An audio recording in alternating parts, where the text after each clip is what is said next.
taliyaha cusub ee qaybta lixdamaad dowladda federaalk Soomaaliya u soo magacowday Koonfur Galbeed General Maxamed Sheekh Cabdullaahi Ciirow ayaa soo gaaray magaalada Baydhabo waxaana soo dhaweeyay saraakiil ka tirsan ciidamada militariga wasiiro iyo xildhibaano ka tirsan dowlad goboleedka Koonfur Galbeed.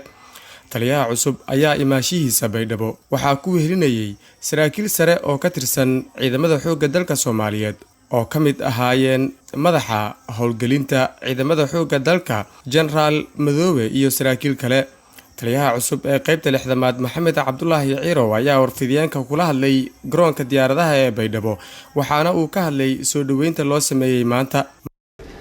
Waxaan aad ugu faraxsanahay soo dhaweynta ballaaran ee naloo sameeyay taliyaha abaanduulaha qaybta lixdanaad iyo saraakiishiisa qaybta aad iyo aad baan ugu mahad celinaynaa sida diran ay noo soo dhaweyn. wafdiga aan aniga ka mid ahay waxaa hogaaminayay General Madoobe madaxa howlgelinta xoogga dalka Soomaaliyeed, madaxa gaadiidka xoogga dalka Soomaaliyeed General Raage, madaxa hubka iyo rasaasta hoggaanka hubka iyo rasaasta Xasan Sheekh, taliyaha guutada lixaad xoogga dalka Soomaaliyeed qaybta lixdanaad, taliyaha guutada toddobaad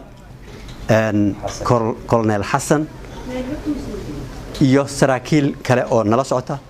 Dhammaanteen waa ku faraxsanahay. Maalmaha soo socda ayaa la filayaa in ay xilwareejin ka dhacdo taliska ciidamada qaybta lixdamaad Koonfur Galbeed taasoo uu xilka kula wareegayo taliyahan cusub ee Baydhabo soo gaaray.